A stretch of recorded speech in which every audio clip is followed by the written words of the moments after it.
Good evening, citizens. My name is Ban Shattersong, former captain of the Bloody Hands Mercenary Company, and we, dear listeners, have just got back from E1. So, as usual, when we talk about our experiences at each Anvil event, we have the Shattersong gang on the line. So, to introduce Sol and Matty, off we go. Well, introduce us then. Well, Yeah, go on. all right then, fine. So, there were Do you really three still Shattersongs. introduce yourself as the captain of the Bloody Hands Mercenary Group? I've done like what 50, 100 episodes now. It's been the start, and it's just Okay. it's a reflex arc. I press the recording button, and words come out. I don't get to How choose long has what it they been are. since you died now? It's been Quick nearly a question. year. Oh Ban my God. died at E2 last year. Oof. Matty, if you want me to just end the podcast, then just say it. No. Rename it.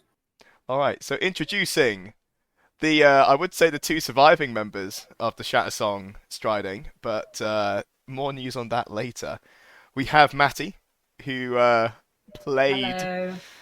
Larkin Stop. Shattersong. Oh my I'm God. sorry. Right, I Yeah. am going to pop the fucking thing now. That's what I'm going to do. Let's see what noise it makes. Oh, it didn't pop. It sounded like it just no. tore. Yeah, it's a screw top. I thought it would still make a popping sound. Ah, So, am I the only Listeners, one? I have a small bottle of fizzy for reasons we're probably going to get into that Chris is being not very subtle about. it was. Look, I stepped on that landmine, and my leg is now look. flying. We've already been there. Come on, Matty. We've had to get over Everyone's this over been the there. last. We know. Well, I haven't. It's a full glass of cava. Still coming to you from Anvil. The one remaining Shattersong. Live, and Yeah. the last one alive from Anvil. It's Yeah, Farren but Shattersong. we're not there yet, and that's a pretty major part of the event. But there was a lot to enjoy before that happened, seeing as if it was right at the very end, just to I will twist that say it dagger in was. harder. Yeah, it was probably. I mean, it's the thing that everyone's talked about a lot because it was the most expected. Unexpected. Oh my God. Definitely It was wasn't so expected. unexpected. Ah, Go on then. Yeah. Should we just do the quickest rundown of how are you feeling now? It's a few days after the event. Have you Well- processed it yet? to clarify for anyone who doesn't know the subtle things, my name is Matty, and I previously played until the end of E1 Larkin Shattersong, General of Izella's Dance, who's now dead. Effing Yay! And as I said to Chris afterwards, what the fuck do I do next? Yeah. It's a Like, good Well- question. What do I do? What did you do? Yeah, I'm feeling some kind of way about it. Every day is a process on the step on the grieving process, I guess. Yeah. Yep. It's kind of weird. So I think honestly, it's best to get it out the way at the front because, as we said, there was a bunch that was kind of a little poetically There's a lot of foreshadowing. foreshadowing. Yeah. Yeah. That's true. Yeah, there were a lot of moments that were like, in hindsight, And look, narratively. we're not gonna make it without mentioning it. So we'll No, it's deal with the true. ghost out the way. Also, this carver's really nice, and I don't say that about a lot of alcohol, but this is really lovely, so I'm going to sip at it. So I suppose, listeners, you're wondering how Larkin got there. Gonna- Better run Freeze that one frame, down. me on the ground. Several Yagara stabbing me all at once. Oh Well, my God. honestly, quick one. Thursday. How lovely it was to see Oh everybody. my goodness, yes. Thursday was really nice. I was really pleased that I managed to actually arrive on Thursday and bring the 20-something pizza boxes Mm, to site. mm, Mm, mm. I There got was very lucky. some My- excellent my moments in travel time was Blackscar, including the faff around setting up Tent City. Yeah, I heard. Oh, I dear only me. heard about this. I'll post a So were you video. in different gangs or something? Like So- different people working on different parts of the awning? Right, so to clarify, it started to rain, so we started to put up some awnings. Dave, otherwise known as former Senator Result Dance Walker, took Now the private citizen. Private private citizen. citizen, took the competent members of the group, Reese, Lottie, and the like, and set up a small awning that had all of its pegs and guy ropes. Job done.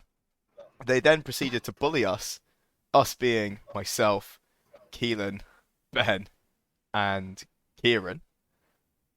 So Keelan, Kieran, and Ben, because they are separate people. I was a Basically- contractor for both teams. Just like you know. Yeah, we had a pretty shit time because we had a big awning, double, triples Yeah. the size of the other teams. We didn't have any I guy mean, it ropes looked for it. good. The camp looked lovely. It felt empty, I think, because so many people were bunking in to share tents and things. It felt really empty, but the awnings were nice. Yeah, it was just an absolute pain in the arse to set up because we had to make our own poles for it, / nick them off other tents, and then cut our own guy ropes as well from paracord. Really? Yeah, but we got it working in the end. It was the most like orc Dakar jet setup I've ever seen in my life. But it was worked. So nice. It worked. It was really very useful having that much like space that was out of the rain and the wind was really, really good. Yeah, it just got used Very as a cozy. firewood store. We had an extra fire going as well to keep us warm. We had 2. Yeah, luxury. I Yeah. mean, imagine that properly set up without like the big burst of rain that kind of took it Well, down, basically. That would be the thing great is for the next few events. It was set up in the rain, and you know, there's only so much you can do with the amount of water falling down And brain cells. and brain cells. Oh, look at that. Oh, that was a good pouring sound. Well, honestly, that was Thursday. I actually There we think go. everyone was fairly sensible on Thursday, and I had a good night's sleep. It was a bit chilly. A bit chilly, but apart from that, like I didn't overdrink, which It is was sometimes cold, the yeah. case on a Thursday. No, everyone went to bed quite early in the end, and I think Yeah. one, that was the cold, but also that was the right thing because I think I can't think of anyone who the next day was like, "Oh, I really regret." Everyone made it to brunch, which normally isn't the case. Well, but yeah, also, Yeah, more than normally, usual because we actually had more than usual at Thursday as You well, guys right? left me. Yeah, apart from Chris, sorry. Bro, you said you were coming afterwards in your car with other people. Yeah, I did. I just didn't know where we were going. And no one texted us for like an hour. So we I'm just not went to mentioning it on the McDonald's. podcast We'd because all mentioned it so many times. if it gets But yeah, too popular, it's a secret. No, It's the secret brunch place must Secret. remain so. It's so secret that not even Chris knows where it is. I know where it is now. Ben sent me a cryptic Yeah. text, but I've worked it out. But yeah, not in time to actually join you. Instead, we just went to Tesco, looking a bit weird as we went and bought loads of assorted Classic, yeah. vegetables. love it. Love Loose It was quite busy vegetables. actually, so I think by the time you guys had left site, it would have been you wouldn't Yeah. have got a seat, unfortunately, anyway. But we'll plan it. Maybe we'll actually book ahead of time next time. Maybe. I can hope. Yeah, we can but hope. It is nice though, having the Thursday night, getting up, having a brunch in a proper little cafe, But eating Black some Scar- real food. Black Scar's become gentrified is actually what's happened. But Yeah. 2 awnings, It's 2 good though. fires. I had the full English breakfast, so I was like, I know I'm going to be roughly set up until the evening time. Mm. I don't get that hungry at LARP anyway, so it was ideal. It's always really nice, and then get back sort of, early afternoon time to go to God, sort that Well, out. you say time to go to God. I walked to God 3 times on Friday to Oof. get my player pack, then my chaos fruit, and then plot. Mm. Which, for any citizens that didn't know, a lot of us went to Brokeliand, and some of us chose to go to the Heart, which is wild. But we're not going to talk about that on this podcast. No, That that's is for something that's something to in-game. find out in play, because that's Yes. wild. It is. I mean, it specifically said on the plot, like, please, you're one of a few people that know this, like, and you probably want to kind of keep it that way at least and not just chat it around the field. But Interesting. what we did get up to on Friday, pre-timing, other than going to God, it did mess over a little bit of the plans originally, but we got a little bit of a training session in. We did. An actual, not even just let's fiddle with our swords. And I could have phrased that a little bit better. Individual, I can't get my mind out the gutter now. Individual fencing is Swords typically practicing. how training would go for most other groups from what I've seen. But no, we had the Glorious Thorn Blythe, formerly known as Tiki, leading us through a somewhat professional warm-up routine. So myself and that's Henry. Is his actual OC name, but everyone calls him Tiki still. Rest in peace. Oh, Rip Rest Tiki, in yeah. peace, Tiki. Yeah, we've been chatting about it for like the last month or so.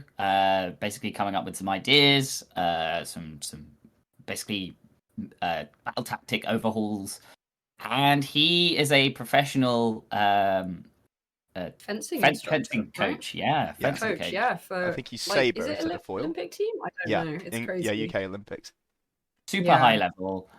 Either way, he And- knows what he's doing. Full And on. Sol, not to understate your commitment to it, is probably one of the best sort of naturally talented LARP fighters that we've come across. What, me? Nah, Yeah, I just wave you. my swords about. It's fine. I know, but you do it very well though. The sewing machine of the The Apathy, sewing I believe, is your name. Exactly, the sewing machine of the I still don't know what a sewing machine is, but I'm Just I'm stab naturally really quickly. Yeah, anyway, so it was a full-on training plan. We had to cut it short to half of it because it's normally going to be 2 hours, but an hour was still good enough. Yeah, when I came over, it looked really good. I really liked. I don't know if this is what was actually happening, but from the brief glance I got, it looked like you had like groups of 3 where everyone was kind of using the same weapon. Yeah, that's exactly what was happening. That was really cool. I was thinking, what an amazing idea that was to actually practice with people with your same kind of weapon. Against people with the same kind of weapon, I assume you did much more than that, of course. But yeah, We it did a looked lot of really things. good. There was a lot of tactics. We'd kind of overhauled our entire unit to be moving as 2 separate units rather than just the one. Not going to we're give. getting chunky again. Black We're getting a Star's little bit more actually chunky, upping the numbers again, which is nice because we got down towards the 10, which was a bit worrying for a while. I sent some people over your way as well. I think they enjoyed looking and joining in. Yeah, But yeah, 22 two words. now. Star and Talon. Oh, And yeah. anyone coming up against Black Scar, if this gets nailed down, you should be feared. Yeah. Yes. I'm excited to see what we do. We've got lots of really cool, really motivated people. And now with motivation of everyone wanting to do stuff, everyone's kind of committed for another year. You've got people like Riz David, who's now no longer senator, so he can really commit. Private citizen, Rizat Dancewalker. Victim, as he likes to say. Not sure why yet. Sure we'll find out eventually. Is he a reader of the Oath, right? I think so. He might be. He should be. Know. It's one of the finest publications in Anvil. When it's not lying about Black Scar, yeah. The Black Scars, plural. The Black Scars Different group. Different group entirely. Yeah. No, God, that was a whole deal. That was a good deal. Yeah. I think it's really positive. We've got also a lot of people who are there to really commit to the role play and the game and like being in battle and getting better. And not like we've got a really good group of people who really want to do that and not just sit around and drink, which is a totally valid way to play the game. But when you're trying to be an efficient combat unit, doesn't lead to very good group cohesion and training. Yeah. But everyone now seems really on board. I mean, I say that not really knowing quite a lot of the people who are on board. But it's nice feeling. We're not at the level of like yes sir, no sir, full on drill sergeant. That's not what it's about. But it's mainly just accountability and practice. Yeah, that's not what Navarre would be about. It's also not what Black Scar's about. But in terms of the training, with Henry doing that and you guys organizing it, knowing about the group as well and what we want and having experience on the field in skirmishes and in major conjunctions, both having roleplay for a long time, it's really nice. And also you guys know the personalities in the group really well, so I think that helped to really allow you guys to make a plan that worked around what you kind of could expect people to agree to. Exactly. And what people might say, not really interested in this. And so it really was easy to make it work. Someone's a bit more freed up to come and join us next time. So look at that. Hey. Suddenly I returned to Black Scar, which is definitely not something that everyone in Black Scar has been teasing me about since I took to Battlefield Command. Never. Not at all. I'm excited about that. Yeah. Chris, all I recall then was a mad scramble to get all of our armor on for a fairly early-ish skirmish on the Friday evening. That's kind of what was happening. It was then a mad scramble for timing. Yeah, our training, we all got kitted up, 90%, 95% of the way there. I think most of us just put our war paint on between 5 and 6, got ready, and then it was the 7 p.m. skirmish. And just to tack on from that training, it feels like, I mean, hell, I mentioned a bloody hand at the start of this, like I always do. Black Scar for the last couple of years has been smaller than it was back in the day. And as a result, it's felt like a less cohesive unit, and it's achieved less. The people in it Very up have and down achieved with numbers, lots yeah. individually, but as a unit, it very much receded.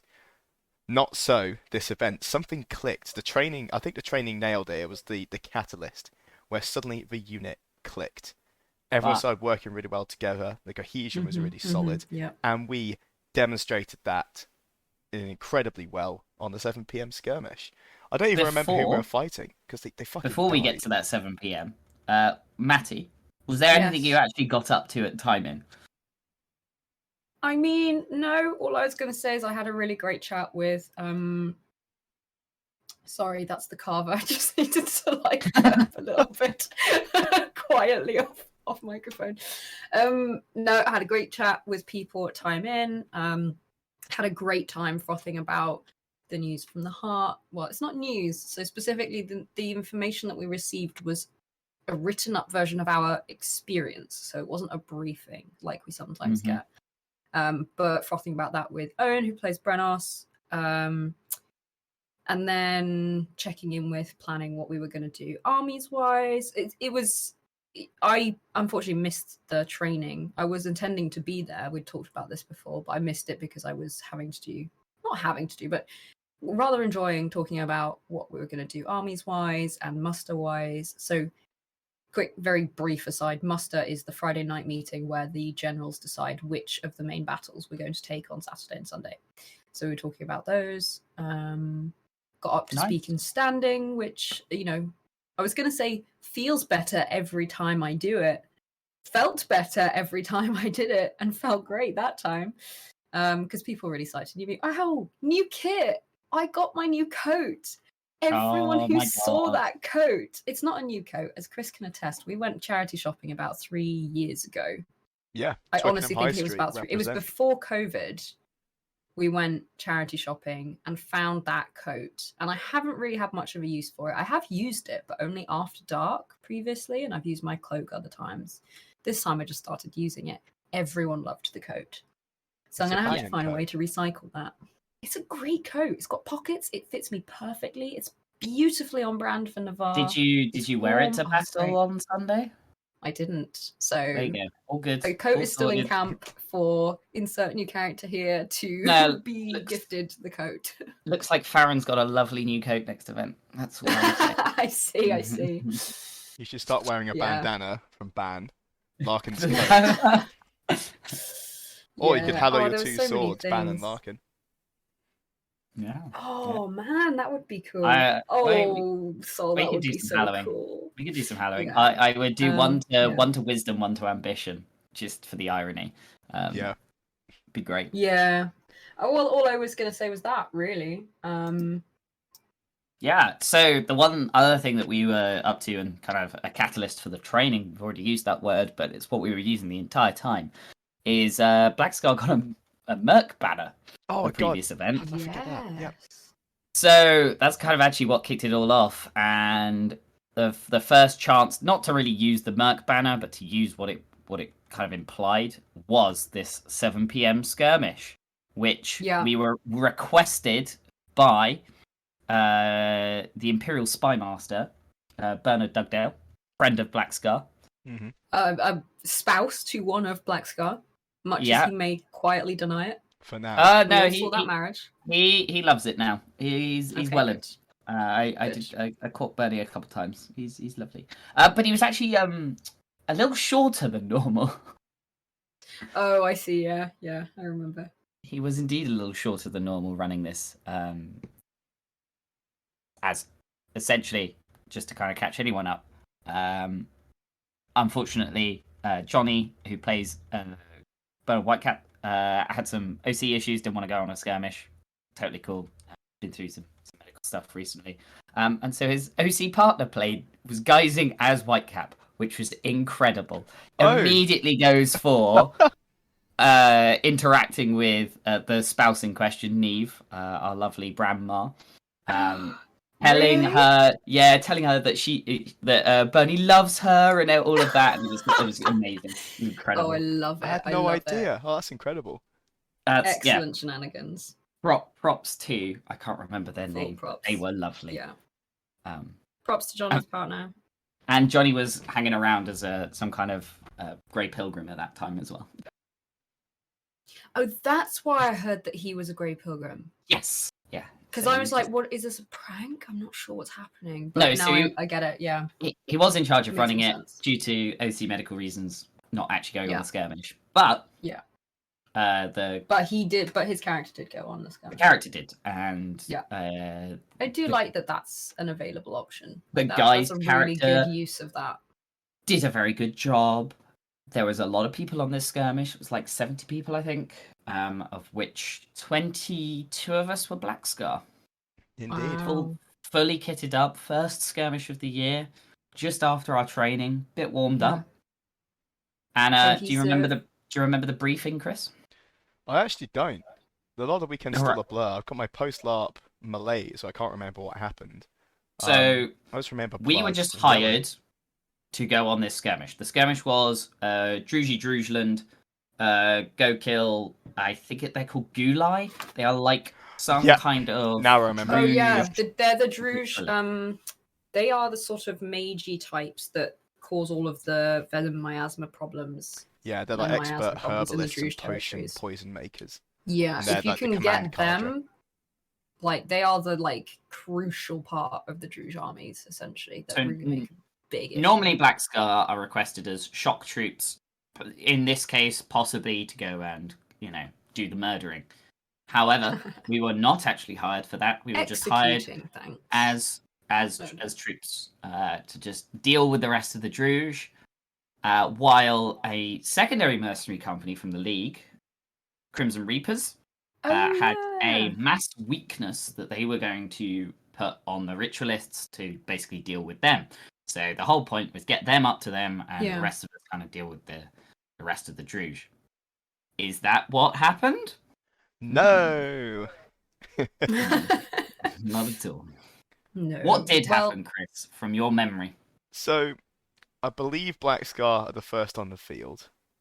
Yeah, We form up we were. with the Crimson Reapers and also a Dornish contingent. from There's what a I can small remember. Dornish contingent, a small High Guard contingent I've noticed from photos on the Facebook. Didn't know they were there, but they were.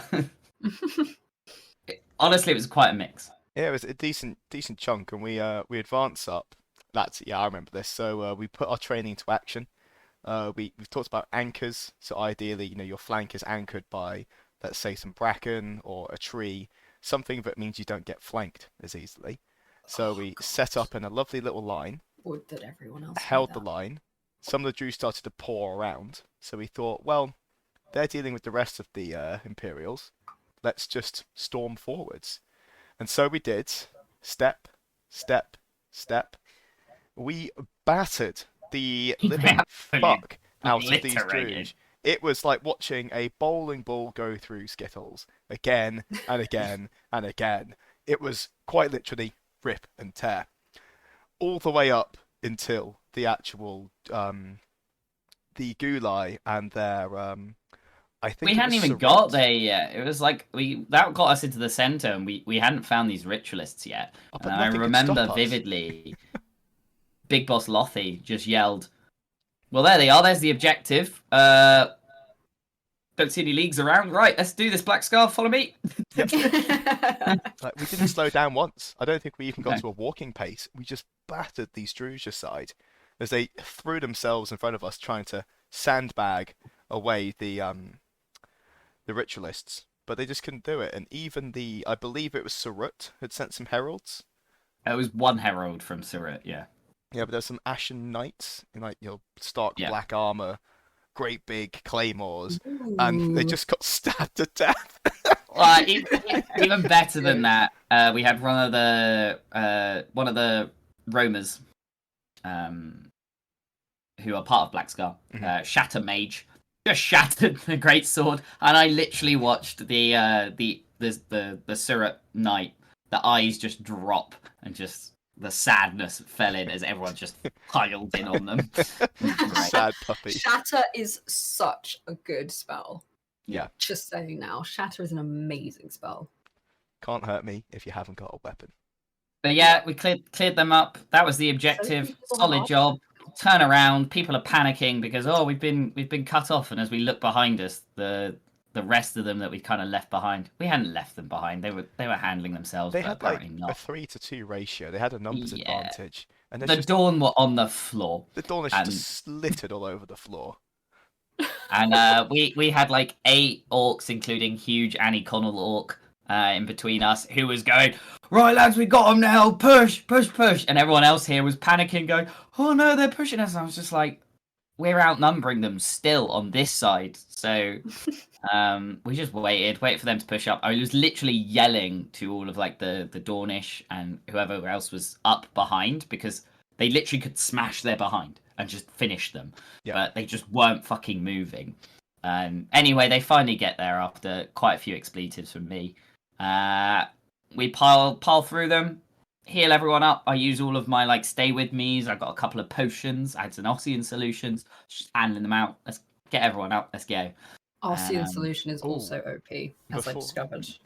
Before we event. leave the actual ritual site. Sorry, that's what I Looting. was doing. You were looting. I was helping getting Imperial citizens up. The rest of Black Scar were looting, which is perfectly valid because Very prosperity prosperous comes of back. them. There was some Prosperity comes back round, but yeah. incredible loot. I saw at one point needed, clearly not hit this monster hard, but it looked like the monster had been hit so hard in the belly that all of the herbs on him had just sprayed out across the floor. So I came around this corner. It looks like some kind of zombie film where Neve is just shoveling what appears to be his intestines into her mouth, but it's actually her just picking up loads and loads of herbs. And these ritualists Oh were my God. absolutely stacked. The one I got to had 10 mana crystals on and a oil of Wow. blackthorn. Wow. And there was God. maybe 10 of them, 9 or 10. And yeah, it was rich pickings for us, whilst real citizens like Farren Shattersong nobly held the line. That's Got good people up. though. I suppose they kind of half don't expect people to loot because it just doesn't happen that often. Skirmishes are the place to do it because you actually Yeah. you've either nailed have it the and you time. have the time to loot it, or you've fucked it and you don't. Right? Yeah. Yeah, I was just thinking actually the difference between skirmishes and major conjunctions is also you're much less likely to get a respawn of anything. Yep. And let's face it, respawns is when we get most fucked over in major conjunctions, is when you suddenly have a new unit of orcs and you're like, oh, I just dealt with these. It's that Mr. Incredible meme of like, I just cleaned up this mess. Can we just let it be clean for like 5 minutes. 5 minutes? Like, please, I don't want to deal with this again. Yeah, Anyway, complete success. good. Thanks to Black Scar. was We're allowed to be proud of that one. I will say, I heard really good things later on in the tent because one of the Crimson Reapers, I believe he was on the skirmish as well, John de Savos, is Yes, he was. general of the Wolves of War, one of the Leaguish armies. And not only because Black Scar kind of got brought up, but also to do with the field marshalling thing later, Black Scar a few times were mentioned specifically by him as, oh, I fought alongside them today and they were fantastic. And I was sitting there in the military council tent going, yeah, they are. Yeah, Well, they are. That's my guys. They're amazing. That wasn't the only bit of leaguish feedback we got. As some of us left back through the Sentinel Gate, we got booed. Don't know why. What that Never was followed about. up on that. One of the Leaguish crossbowmen was booing me, and I was like, Yeah. if I was banned, you need to find out. if I was banned, Bran we would would have have started shot an him. immediate fight. But Lindir was just hurt more than anything.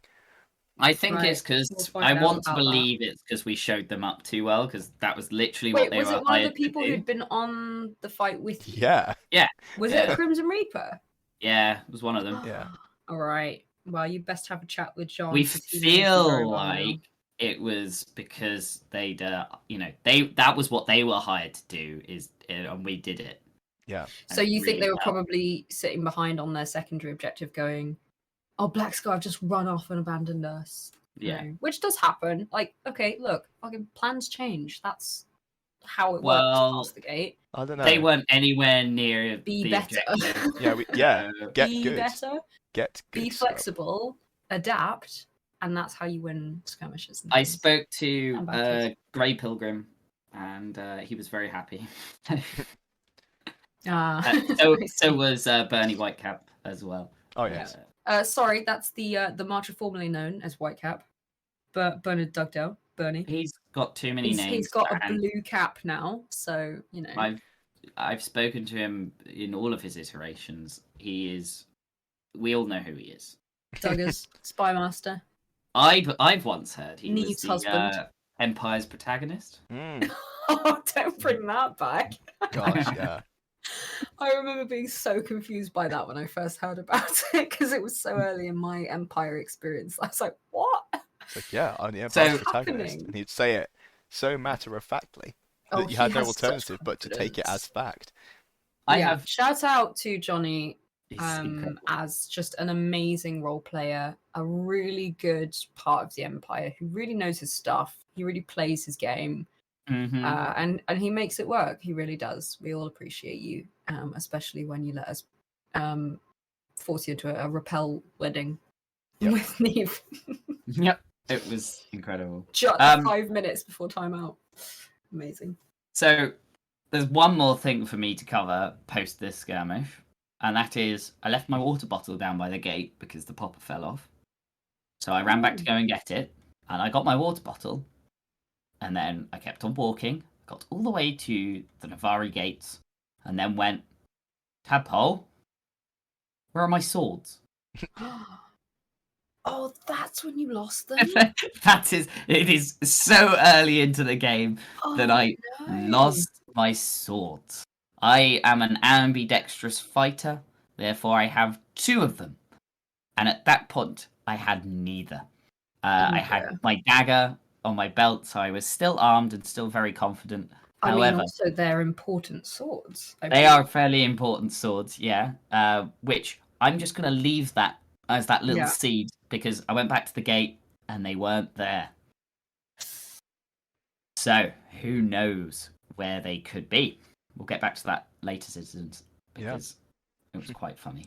It was also quite a cursed weekend for losing things. I think I Oh lost a my sword at weapons God. check that I only found on Sunday afternoon. You lost a what? A sword. My sword. Oh. Well, I left I left one of these swords at weapons check as well.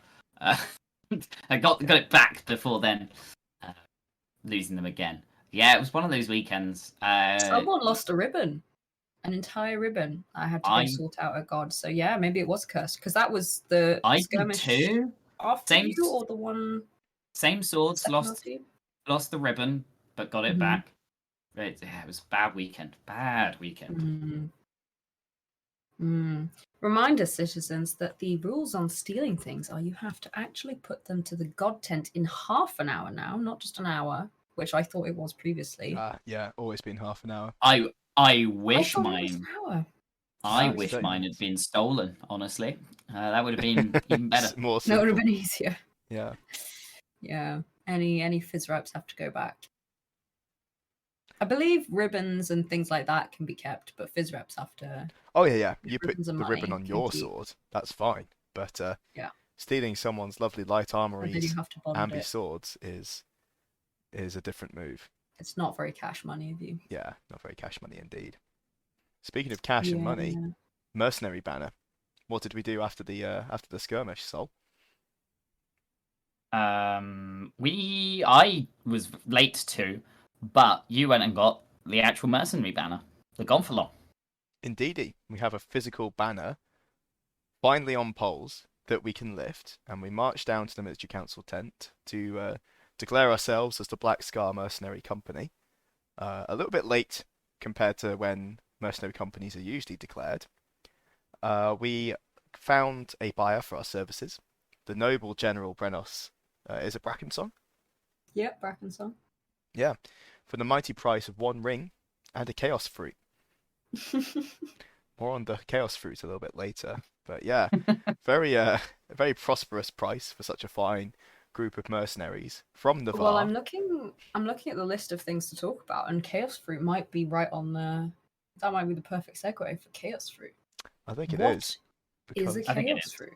Yeah.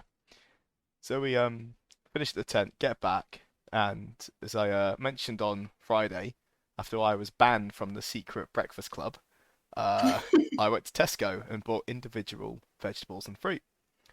Now, during downtime, some heroes went to Brokelian to see the heart of the Forlorn, something we haven't seen in over a generation. Others, Way longer than that. Just to preface, it's been about 1,000 or more years since anyone's seen the heart of the Vlorn. Sorry, over just over a don't generation, downplay this. over a generation ago, Yeah, okay, at you're least. not wrong. It's like at least 6, okay? At least 6 days. Now, It's been at least 6 days since someone saw a Vlorn heart. indeedy, Mm. some other people took the prosperous route and went to a weirwood grove and collected themselves a wain of weirwood, a very valuable bourse resource. Some people, yours truly included, decided that Embraced the chaos. picking up magical jelly beans was the smart thing to do in the middle of the Valorn miasma. So chaos fruit are just fruit that have grown in the Valorn. They are not Valorn themselves. They're not actually dangerous. Okay, that's a lie. They're not That is an dangerous because they're outright lie. Valorn. They're dangerous because they're chaos fruit. Subtle but And they are important actually difference. called by PD called Chaos Fruit. Like, Yeah. that's what they were known as. This is the technical name, absolutely. Yeah. So every single person who went to Brokeliand got one.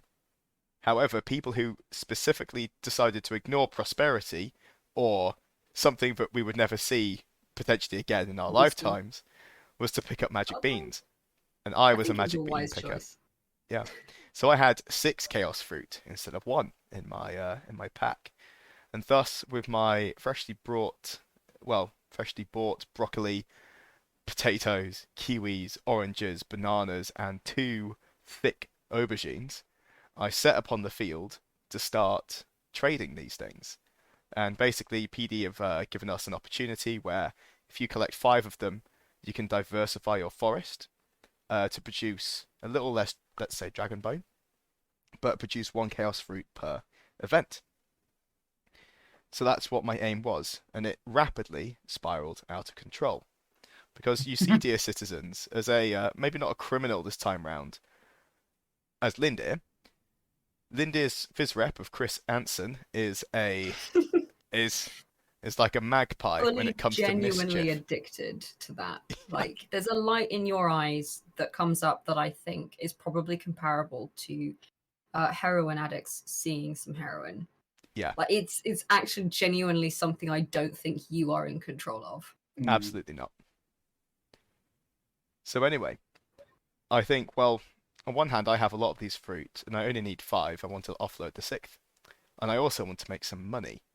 So what we start to do, me and my dear trading friends of Damon, Jockle, and Torna, we go out and we start to spread rumours about the perceived and real values of these different chaos fruits. We start to say that they're quite rare, which is kind of true. We start to talk about what we think is a lie. We start to make up a scarcity problem, so some types are rarer than others. And as we go around laying the seeds, excuse the pun, of our scheme, we decide to come back to camp about half an hour later to get the actual fizz reps, the broccoli I've talked about. And at this point, Lottie sits up and goes, "Oh, Lindir, have you heard that chaos fruit are like a throne each? I heard it at the pub." And what we realised is that any rumour you start at Anvil spreads like absolute wildfire. So within 30 minutes, the entire field had heard about this chaos fruit seller, Lindir Thornheart, and the price of his wares, and also the perceived value of them, was also matched by a rarity problem. Now, what didn't help us is that there actually was a rarity problem. As we worked out and as we worked with other citizens across the weekend to work out exactly how many different types there definitely were some rarer ones. And they all had different, almost random effects. So by peddling these outright lies, we'd actually stumbled upon the truth. And what happened is a dangerous cycle of these chaos fruit becoming more and more rare as people started to either eat them or stash them, and also the pricing going up as well because people thought they were a throne, so they would bid 2 thrones. People would not really sell their chaos fruit because they needed them for the opportunity, so it actually just exacerbated the supply problem, and it went round and round and round in circles. Now, Was also were just eating theirs. Like we peer pressured. I see peer pressure. It's allowed. Tadpole into eating his in the line for the skirmish we just talked about. So we'd already had a little bit of an understanding of what these things could do. Fortunately for Tadpole, chaos is the right word. Yeah, they are very chaotic. Fortunately for Tadpole, it was a very good one, and actually helped him on the battle. I think it restored all his hits or something at will, or and dealt with all of the venoms. Like if he managed to get healed in future, it would also get rid of venom without any extra healing, which was really cool. Nice. So that happened, but you were peddling it as it blinded him, right? Yeah. So on top of peddling outright lies, we started, let's say, making up exacerbated reports of some of the effects. To do this, we decided to have a loud conversation as we walked past groups of people, and would loudly exclaim, "Gosh, Jockle, I can't believe that chaos fruit made Tadpole blind," and then walk off around the corner. I heard these rumors on the other side of the field. Yep. And only some of them, like most of them, I realized, okay, it's probably you guys, and that was the price of things. But the blind thing, I had genuinely heard alongside things that I knew were true because I heard them from other sources. So I thought that there genuinely was a chaos fruit that made you blind, only to find out it was you guys. Of course. Yep. Of course it was. Of course it was. But if enough people say something, it His becomes name was El true. Bandito. Of course it was. So yeah, we go around spreading some rumors, doing the let's call it the legwork, the foundation work. Pick up our bag, and we start to go selling. So we try and avoid Navarre because people know us, and also Navarre we have them, right? We're trying to sell a rare item here, so let's not sell them to the people who already own them. So we go around to the top of the field by Urizen. They are not interested. We then try Highguard, who actively accuse us of being heretics. Nice. Not great. We then pop to the hospital, and they say, "Oh, no, none of that here, please. Please take them to the Apothecaries Guild right away. They're doing some tests on them at the moment to codify what they do."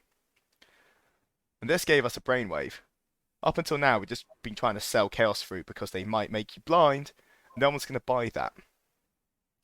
Instead, what we decided to do was turn this into a game. So instead of doing the responsible thing and heading for the Apothecaries Guild, we decided to go around the corner to the Brass Coast. Now, the Brass Coast love a prosperous activity, and they also love a bit of a game. So instead of just selling fruit directly to them, we decided to run a lucky dip, where instead of, for usually, these things absolutely do cost a throne each, for 4 crowns, you can have one at random out of the bag. However, you must eat it in front of us, so we can codify what they do. And the idea here is it's a wise and ambitious scheme to understand what the Chaos Fruit do, whilst also engaging in prosperity. Now, no one can argue with that, so as we talk to the Freeborn, their Egregore, a plucky lad, decides to have one. Hands across 4 crowns. Picks the fruit at random as we gather in a threatening horseshoe, yelling, "Pick the fruit! Pick the fruit!" They pull out the dark, scary aubergine, followed by "Eat the fruit! Eat the fruit!" They take one bite. We hand them a random lammy. They rip it open, read for about a minute, laugh out loud, and start to gag. We're all sat there, kneeling, staring intently at this egregore, thinking, "Oh, gosh, it must taste foul. Can you tell us what the effects are? What's happening? How do you feel?" Said egregore drops to the floor, at which point we realise things are not okay, and scream for Torna to run to the hospital. We need a physic right away. We pick up the egregore, drag them to the hospital, where they immediately go into surgery because this fruit has decided to not die after being eaten, but come alive and wrap itself around the egregore's lungs and stomach and start to strangle the life from them. Mechanically, this means they're on 0 hits and they were dying. And what we had done for the last minute and a half is watch a character's bleed counter tick away. Just didn't realise. Unbeknownst to us. And we're like, wow, that must really taste awful. Do you want some water? And they're sat there going... And we're just going, oh, yes. Ooh. Props to the role player for committing to that and not saying anything at all. Yep. Oh, yeah. The whole way through. Because you read it in the Lammy, you read what the mechanical effects are, so that's awesome. Yep. We do not have a good relationship with Brass Coast egregores, do we?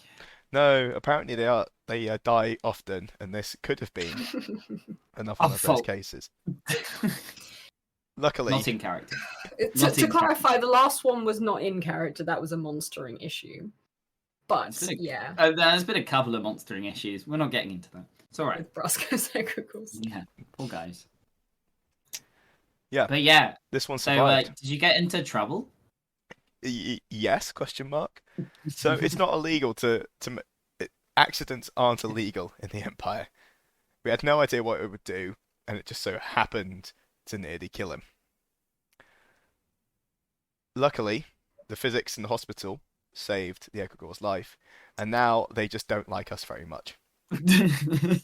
But honestly, we were all gathered, like the hospital staff were shooing us out, like, get away, give us some space. I mean, that is the risk that you take, right? That's the risk that everyone in Navarre wanted to take when we saw the Chaos Fruits, and you did it in a legitimately, like, game way that everyone on the field can't resist a good game like that. Like, honestly.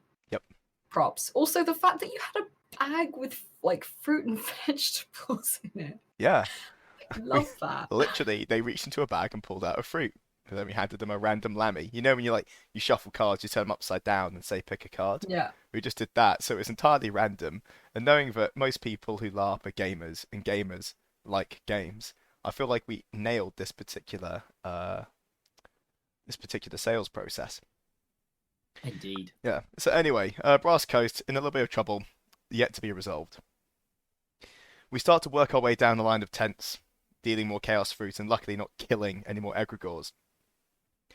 Until we get to a rather mysterious Urazeni citizen just round the corner from the Brass Coast, who has been cursed by a pair of tulpas, who are the, I believe, physical manifestations of constellations in Urazeni hearth magic. So we had the lock and the key, who had cursed this geezer because he was in the wrong place at the wrong time, and allowed him to acquire some rather rare potions. Now, as the let's say it how it is, as the low-key drug dealers we now are, even if it is gambling drug dealers, They're not illegal. They're not illegal, but like everything we're doing feels immoral. They haven't been made illegal yet, because they've only been on the field for like an hour. Yeah, we've nearly killed somebody, and I'm like, these are dangerous. Let's keep doing this. So. And the thing is, because we were selling them for 4 crown, and sometimes people wanted to, because we collected about 26 in the end, because we used our first bunch, realised this was so much fun, started to buy them off Navarre for 3 crowns a piece. We'd sell them for 4 crowns, or a throne if people wanted a specific one, and we started to make a fuck ton of money, like a genuine fuck ton. Yeah, because you started spreading the rumour of what they were worth. Yep. And you were the first people to do that, so you set the market. We did. It was a fantastic bit of market manipulation. Wall Street would be proud. It did bite us in the arse when we tried to buy more stock the next day, Because at that point we said we'll give you 3 crowns. People were like, no, they're worth a throne. These are worth several thrones. Yeah, Yeah. and we were like, shit, this is our fault. This is exclusively our fault. But Yeah. anyway, the Tulpa citizen gave us some potions from beyond the Empire. Some of them just say black ink, others just say potion. They are not on the Potion. wiki. They could be anything. All we know is they've come from a herald, effectively, and they're bad for you. Full stop. The end. That's it. Yeah. We More- tried a few more chaos fruit. citation needed. More research needed. Yeah, nah, I'm not touching those. They're dangerous. Something happened with them on Saturday, but I'll leave it for them. But yeah, basically we trade chaos fruit for these other potions, and now we've got ourselves into the really dark, murky world of like narcotics dealing, because these things are almost certainly not legal, or at least they shouldn't be. Again, they might have only been on the field for an hour. So we think, right, let's just keep these to ourselves, and we move on to Dawn, where we meet the Screaming Dornish, or Captain Parsnip, if you will, where Captain Parsnip decides to eat a fruit, pulls out the parsnip, and I'm like, oh, okay, here's your lammy. And he goes, no, no, no. Chomps down on this raw parsnip, finishes it in 4 bites. And we're like, Bought oh, that God. morning from Tesco's. Yeah, it was all the fruit was safe to eat, but I was like, damn, hardcore. I can't wait to see what I happens. like the irony that the majority of the things in your bag of swag were vegetables, not fruit. And there's just something about that really appealed to me in a really chaos way. I think there's like an apple, a kiwi. The chaos of being like, I'm going to pull a fruit out of that. It's an aubergine. It's a vegetable. Take that. It's a parsnip. What? Yeah. Like, This we've all doesn't heard taste about like tomatoes, but That's the thing is we wanted like Yeah. chunky things that were easy to lift out, and also like 18 pence. better in the bag as well. Like that would last. You can't really put like a bunch of peaches in. Also, you hadn't seen the lammies by the point that you bought the things, so we hadn't seen that there were peaches No. and kiwis and Yeah, stuff like that. Just random veg. Yeah. Because they Well, said, it looks like an aubergine, but it tastes and looks like a peach. yeah, it's like how chaotic. Imperceptible Yes. fuzz because there is no fuzz. But Ultra meta level of chaos introduced. Yeah. And so Captain Parsnip partakes of the parsnip and goes, oh, we need to do something. And I'm like, what do you mean? How do you feel? We need to go. And at this point, we go, all right, then lead the way. We hand him our torch. These, like, I think they're all over the field, but these like LED torches that have like a little solar panel on top, and they flicker, and they're just wonderful. They're fantastic. They were really good. I need to get one of those. Yeah, so I have one on a pole. So Captain Parsnip took the pole and started to walk. So we followed, me, myself, my gang and I, my goons at this point. And then Captain Parsnip starts to jog. We jog. He starts to run. We start to run.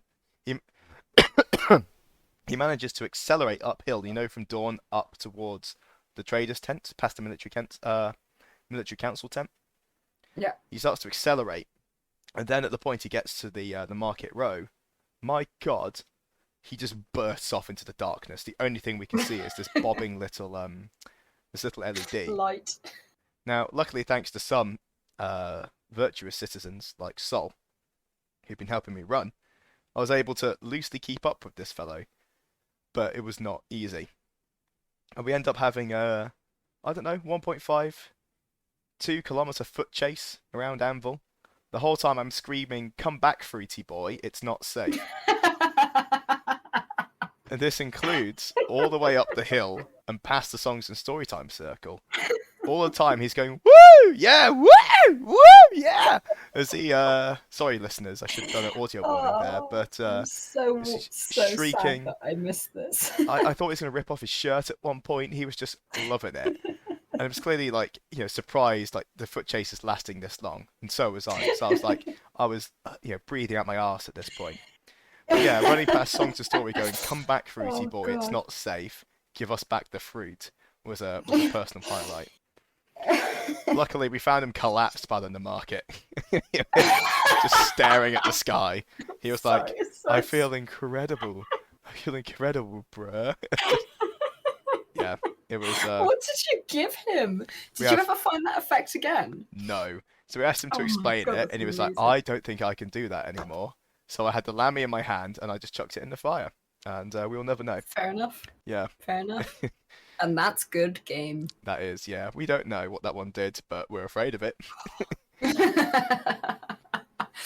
I did hear among all of the experimentation that happened from your side, but also from Vines and whatnot, that not only did the fruit very subtly differ, there were some that were very similar but slightly different, which had vastly different effects, but also within the same exact Lammy description, you could have different effects, which made things Yep. extra spicy.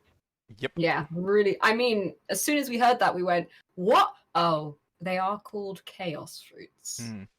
And it seemed really obvious in hindsight. But yeah, that was fun because I remember hearing about some really useful ones, like some that had the same effect as the sub specific and would Spring just Mag heal all 4 your and stuff hits, like that. everything. Yes, upping magic law, all those kind of amazing things. The problem being, you could never guarantee that you were giving someone the right one. Nope. So as useful as some of them were, the ultimate PD chaos play was to make them not consistent. Like, that is just such a good move because it was really like, oh, that's amazing. I heard that this one makes you feel super like revitalized and really magical. Great. Next person to have one falls down dead. Yeah. Completely different. Talk to Brasco's Egregore about that. Yeah. Exactly. Exactly.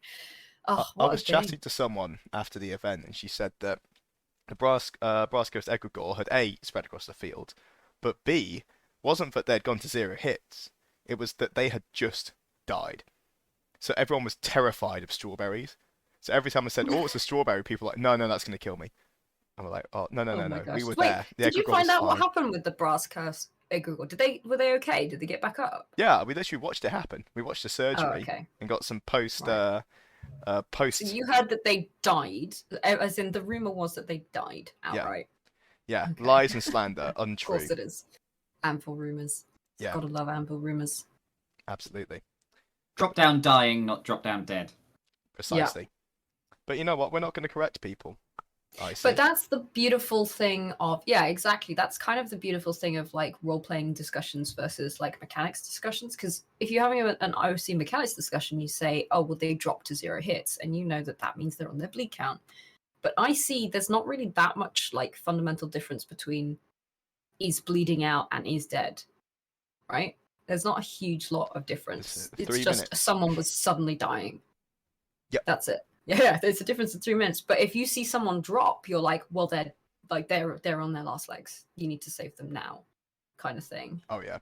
And instead, we stood there, hands on hips, taking notes. Like, honestly, we had our heads in our hands as we realised what happened. We were like, "Trying to get a medic right away." And we sat there as all the freeborn around the Egregore start to freak the fuck out. The Kohan are pulling swords at us. We are surrounded, but like, whoa. I mean, after that point, you should have introduced a waiver form for anyone playing the game. Nah, that implies it's too dangerous. We assured them they'd have a good time. We also had to start assuring people. Risk takers that way. We did say to people, we'll take you to the hospital if anything bad happens. And that often stopped a lot of deals in their tracks. But anyway, we get to the market. Captain Parsnip has passed out. And then we proceed to start selling them internally to Navarre. So we start picking up a few more Chaos Fruit. We start doing Lucky Dips. And overall, it's just a good evening. But the final thing I do before going to bed is I run into Rivardi. Rivardi has a skirmish at 4 PM the next day. And as some of you might know, getting on a skirmish is incredibly difficult because lots of players, very few slots. Yeah. So, I believe all of the skirmishes this event were all only 20 minutes. Oh yeah, it's just 20 minutes now. It's been but like a lot years. of them were 70 people. Yeah. Mm-hmm. So I mean, back in the day, 4 or 5 years ago, there used to be 40 minutes for 30 people. It was lovely. You'd have you'd have multi-parts, and one of them was raiding a plague wolf den, but I'll talk about that another time. But yeah, we talked to Rivardi, and I'm like, trying to sell a chaos fruit to them. They're having none of it, and I go, what if you let me on the skirmish tomorrow? Deal. To get them to buy a chaos fruit. Yep. So Rivadi chomps down on a Amazing. free Chaos Fruit, courtesy of Lindir Thornheart, and then Lindir Thornheart gets to take the fight to the Druge one more time on Saturday. Nice. So yeah, we've got blackmailing, bribery, and drug dealing now. I mean, I heard that they were fine, so as in I didn't hear that they were dying, so I assume it wasn't a strawberry. It just chilled them out. So everyone we sold to in Navarre, I don't know if it's the trees or something, but they all basically got weed, where like they just sat down, super chilled out, Oh my and they were god. just like, oh yeah, I just feel so relaxed. And because to address your You point around know, what the fruit do, yeah. to be boring and mathematical, the permutations we worked out, there are 270 different effects, like 270 That would different make fruit sense, yeah. effectively, because you've got 7 core fruit at least.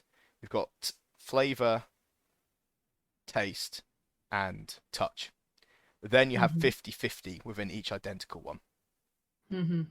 And I think there's a couple other factors there as well, because we sat down and Dawn started doing the maths and we were like, oh my goodness, this isn't possible. Mm.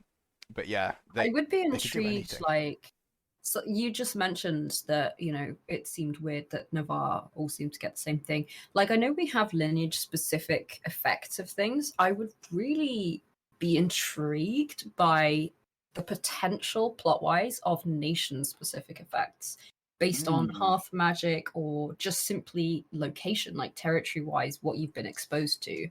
That would be a really cool concept. Like if because Navarre specifically, it's from Valorn territories and Bricellian is Valorn territory, to have the Chaos Fruit affect you differently than everyone else would be a fascinating thing to have on the field. What if I told you it was already there? I'm pretty sure it's not though. So that, dear citizen, is where you're not quite correct. Oh The my god. So we can plant chaos fruit in forests and grow more chaos fruit. Yes. However, we have been told by PD that they will have additional effects if done in Herkinia, Brokeliand, or the Athodon. Okay. Oh, but not Miaran or Tharunan. Nope, Interestingly. because there's no active lawn. Of course. Wait, no, there is a Valon in Tharunan, Oh, isn't there? sorry, Am I Thurunin, not the completely Athodon, wrong? if that's the case. Okay. Well, I mean, the Athavan there is, but I also think there's no forests Yeah, players not a in problem. the Athavan. Yeah. No forests, no problem. Indeed. Remember, no Yarmish. But anyway, so yeah, that's how I ended my day on Friday. It was a remarkably prosperous day. Oh yeah, I forgot to mention. Also from Brokeliand, I had like a super buffed up military unit that went in, that was converted from my existing forest. So I Mhm. got like a literal Yu-Gi-Oh deck of herb cards, like Mm. 19 Yeah, the resources, resources were nice. plus the 10 mana crystals, plus all of the tulpa potions we just acquired. What? I can't remember. Oh, I can't remember if this is. No, it was Saturday. It was I won't talk about it yet. But basically, we made a lot of money off those as well. Then also, we've been skimming a profit all night on Chaos Fruit. So I think by the end of Lovely. this evening, we had about 15, 16 thrones. that's Sorry, awesome. I had 15 or 16 thrones. As a player who, for most of my IC career, through various characters, have rarely seen a throne, and dealt mostly in sets of crowns, 15 or 16 thrones is a lot. I think we brought the Mm. It's a 5 throne lot. coin back to camp. We all started nibbling on it. Oh, it was beautiful. I've never seen one before. Look how big it is. Like I got to look at 100 throne coin once, and it was the most incredible thing I've ever seen. I don't think we managed to touch it, but it was nice to look at. Just But to dinner see that plates. 5 throne, I mean, it's so much more in reach, but also like I didn't know they had 5 throne coins. Genuinely. 520 and then 100. Yeah, Wow. we're only 100 I thrones. want Sorry, one. 75 thrones away from getting that 100 throne coin. Rarely see the I full crown as well. So if you honestly. have several thrones, I mean, this is kind of a stupid thing to do. It's like exchanging monopoly money when you have loads of money. You're going to need to break it down eventually anyway. But if you had 5 thrones, can you go to like God and ask for a 5 throne coin instead? Yeah.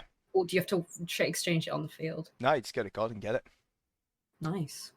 We didn't. I know they were looking however. for loads of cash a while ago. Mm. So Yeah, they're looking for for anyone who has rings. loads of money. Yeah, rings and 5 rings. Because I think when PD first set up Empire, they got equal volumes of rings, crowns, and thrones.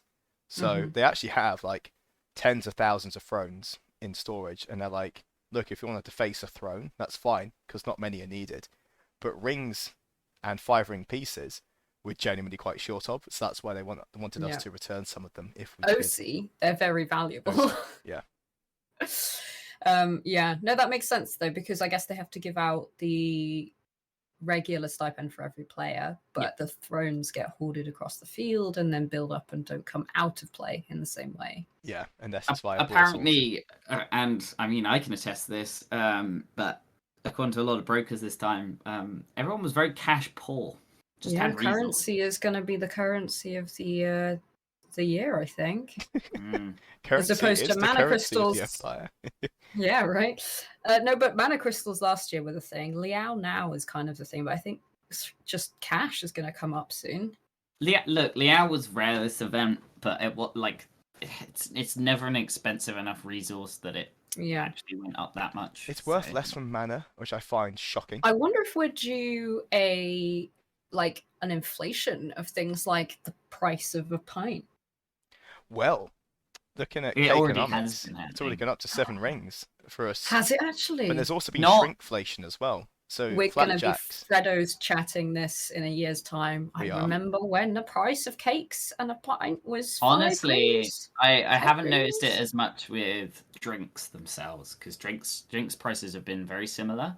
But the price of a mini flapjack going up to 10 rings the past 2 events has been ridiculous. Yeah, I was going to say that the price of drinks kind of sets the price of everything else on the field. If that changed, we would have a massive economic issue. Yeah, but I had to pay more for a tiny flapjack than a drink from the Drunken Goose, which is insane. Oh my gosh! And that's saying something, considering there are fewer icy bars than there used to be, and far more cake sales. Yep. So. Yep. I didn't buy any cakes. Need to be cheaper. Yeah, they do. Refuse to buy your cakes at the price that they are quoted. Haggle your cakes. Apologies, cake sellers. It's just not worth it. I'm gonna bring my own cake if you're gonna sell it at that price. Shout out to the Drunken Goose. We love you. We'll talk about. I'm gonna be really sad now that I'm dead that I won't get free drinks at the Drunken Goose anymore. Don't worry. You can join the Black Scar Squaddy pub crawl. I'll talk about on the Saturday episode. But my God, touching on the cohesion we talked about at the start of the episode. It was the first time we've had a bar crawl where we all stuck together and had a good time. It was fucking awesome.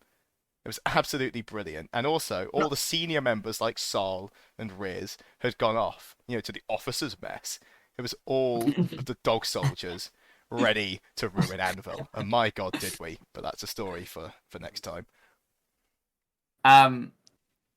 So, wrapping up Friday. You guys want to talk about the bar crawl? No, that's Saturday. Let's wrap ourselves up on yes, it was Friday. Saturday. Yeah. Matty, as Larkin at the time, I have to say at the time now. It hurts. I know. You spent most of the evening in military council, yes? I did, which to my eternal sadness that I don't get to do it anymore, or currently don't have the ability to do it, I love deeply. Muster was great. We got what we wanted. I spent ages talking to people before the game and in before muster, and everyone was unanimously going, "Oh, we won't get the Athavan. It's been it's between Skalan and Bregisland, the marches will fight for Bregisland." And I, having had my chat with Owen Brennos about, okay, well, we can basically we'd made a plan, which is what we do as generals. That's why we get elected. Which is if we go to the Athavan this time. I know, shocking, thought we just died in our droves for the fucking fun of it. We just sort of roll things across the board and see where they land. No, we just, we'd gone, okay, well, we can either say we'll go to Bregisland this weekend and then we want to go into Liathavan this season, because many people did want to go into Liathavan. I'm not going to comment IC on those opinions because there's also a possibility that I might briefly come back and have an opportunity to play out some things next event. But essentially, the best plan and the one that we knew we could kind of get was, let's go to Liathavan this weekend, this summit, and then we will not go into Liathavan, but instead agree to go to Bregisland. So we kind of knew we had a bit of a trump card with the marches in order to get that conjunction, but I didn't mention it to anyone because Sorry. I Didn't mean, want to get anyone's hopes up just in case. you didn't need Basically. to. That's kind of. That's the This is point. the That's first my time job. I had actually listened to all of the Winds of War and all of the Winds of Fortune, and that was my take on the thing. So I was very happy to hear that that's exactly what happened. Yeah.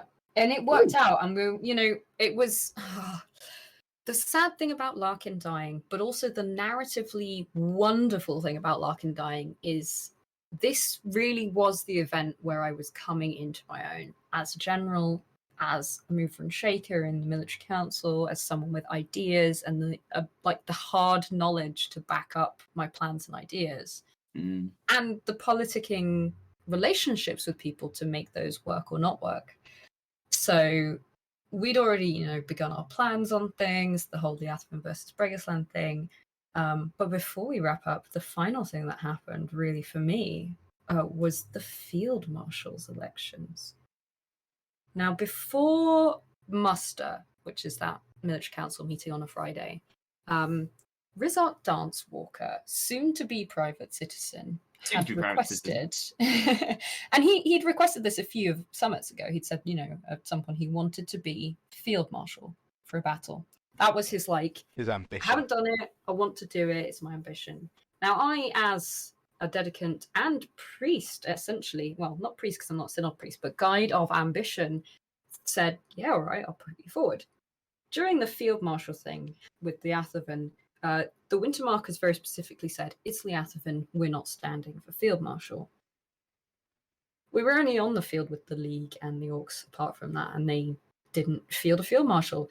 So I stood up and I said, sorry, Harold, I've got a slightly confusing one. There is a citizen who would like me to stand for field marshal for them, but for legal reasons they can't be here because they're currently a senator. And everyone was like, what? What is happening? Anyway, I was allowed to stand for Riz because any citizen, regardless of title, can be field marshal. However, no senator can come into the military council tent, and David Riz was still the senator at that point. Also, he's in Senate at this point, so I had to stand for him. He'd agreed to come at 10, and we were about 10 to 10 at this point, and I was thinking, I'm going to have to just go for it. It was hilarious.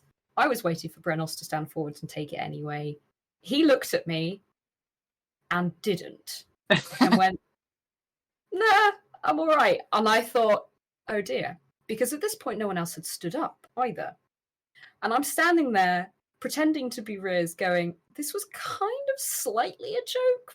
I mean, serious, but also slightly a joke. And now it's seeming more and more real. Now, John DeSarvis, who we've already mentioned, General of the Wheels of War, member of the Crimson Reapers, stood up just because. He said, I think someone should also stand, and why not? I'll stand for it. And they answered some questions. They asked some questions. Why do you think? I managed to give a reasonably good pedigree of Riz, because I know him fairly well. Also, he's a member of Blackscar. That does come with a very good reputation. Also, we all know Riz/David quite well. And we know the kind of person he is he would do no better or worse a job than anyone in the military council tent. Yes, he doesn't have experience of the process of it, but the actual tactical battle leadership side of it was always going to be okay, which is why Brenos stepped back. Is this you just defending Riz for when he gets Inquisition for losing Larkin? This cannot be used IC. Caveat. This cannot be used IC. No, my gosh. It was so much fun because it was just a slightly light, slightly unusual thing. But, E4, I championed the idea of the Navarre Marches Wintermark team up by realizing that the numbers could work. And it worked because there is an appetite across the field of let's just try some fun things. Like we all understand that you can optimize everything as much as possible, but sometimes you just want to try something new and a bit fun and a bit crazy. Anyway, the one crowning moment that everyone apparently seemed to love in the military council was the first question that they asked was quite an intense, based on the briefing that you received, what would be your use of, I don't know, scouts across the field. So it was something relatively tactical. And I, in my infinite panic moment of, I just have to sell this, but I don't have to sell it too hard because, it is what it is, decided to put on my best Rizart Dancewalker impression and went, I'm Rizart Dancewalker and I haven't read the briefing, so I actually have no idea and I'll probably make that decision tomorrow. And everybody loved it. I felt really cool for a second. There was laughter. There was a round of applause. There was no, there wasn't a standing ovation, but you know what I mean. It was just one of those nice little moments. It sounds like a Michael and anyway, Scott he got life voted memory. for it. It was ridiculous. It was utterly ridiculous. Like it really was. And he got it. He got the field marshal. So we had to go find him. Yeah. By an overwhelming amount. I'm not sure anyone even voted for John. No offense to John. I mean, he did it as a kind of think someone else should stand just because. Yeah. I don't think he really wanted it particularly, and everyone kind of knew that. And Riz did have a strong enough case that apparently I put across well enough in between doing stupid impressions of him. But yeah, and then we had to go find him. Tell him he was. I don't know if you remember Sol, because Sol and I, Farren and Larkin, went and tried to find him. We eventually caught up to him in the marches, and he was kind of in shock, I think, for a while. Of like, wait, actually? And I was like, this, David, and I did say this quietly on an OC note, was like, this is why I really checked with you that you wanted this. Because crazy things happen. But we also believed him. We believed in him. And, you know, in the end, not to spoil anything, everyone who was there, it was a mission success, regardless of everything else that we'll talk about to come up. We found a bit of March's pub enjoying his freedom. It wasn't quite freedom. He was technically free at 12 o'clock the next day. But for the sake of things, he was free. He was enjoying it. He was done with Senate. He was finished. Silk was there. Yeah. We love Silk too. Yeah, he's had Riz had received a really weirdly cryptic remark because I'd sent someone to go and say, you're running for Field Marshal currently, like, get here now if you're going to get here, because he'd said that Senate would be done and he would be there at 10 o'clock. It was almost 10 past at this point. So I was like, okay, I'll send someone running. All he'd received is something, Field Marshal, something, possibly you have it. Like, it was confusing. So he sort of didn't really know, but kind of did. It was very strange. And then we got the pleasure of telling him that he was the Field Marshal. Travid was there as well. We'd actually bumped into Travid, so Travid had come with us to go and find him. Travid was in the March pub with all of us, and we were just having a chill, having a chat, having a catch up. And then there was someone else there. Was that Naga? Who I don't know very well, but I recognise very well. I think he's one of the Shatterhorns, or previously was one of the beside us when we were there. Original Shatterhorns used to camp near us. Hadn't been there for a couple of events, so it was basically just having a catch up. Yeah, catch up with Travid.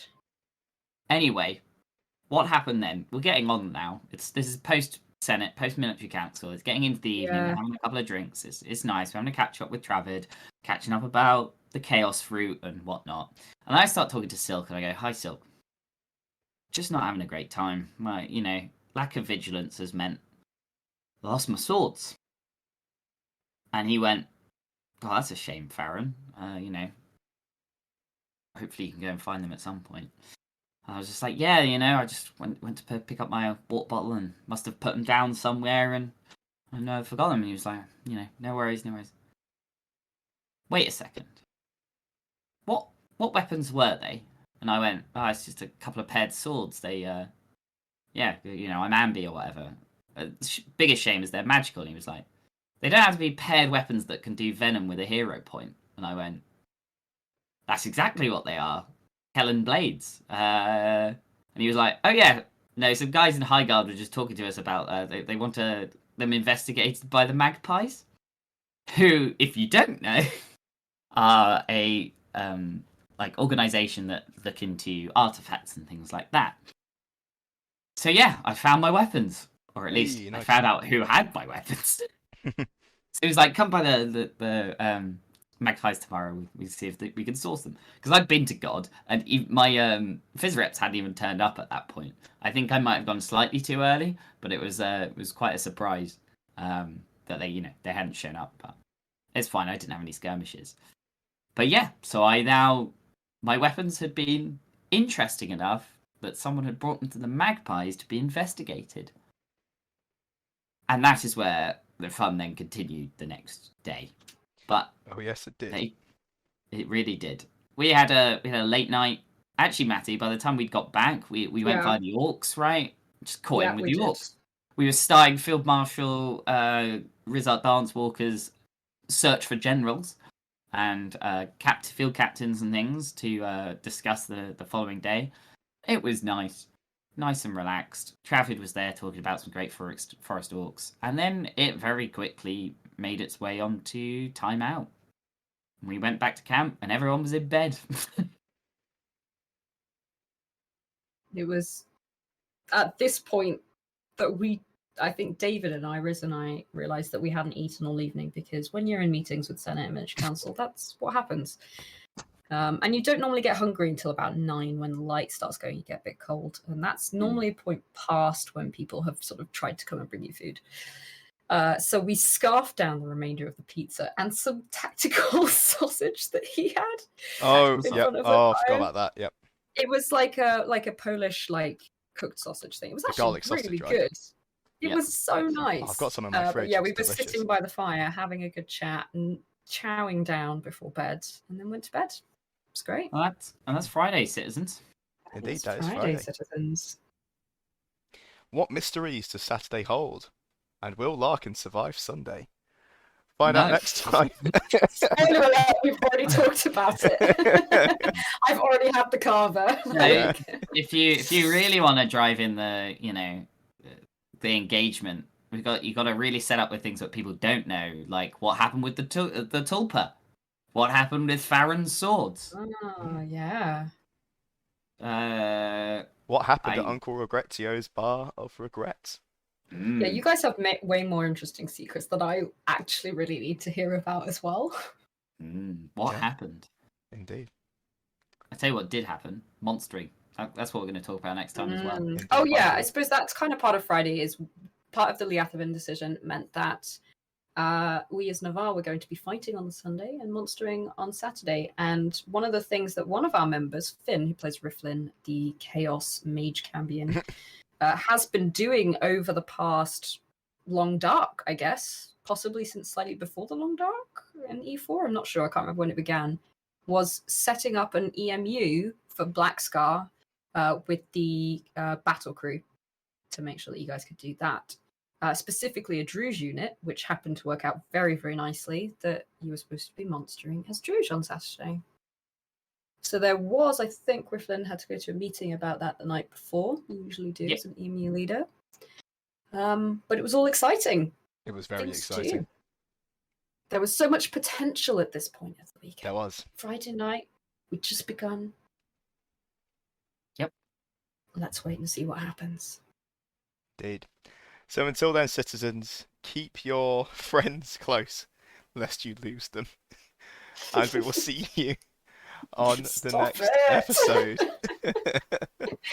When Bye. we get closer and closer to the end of Larkin Shattersong. We do. Wait, no, that's a spoiler. Shh. Do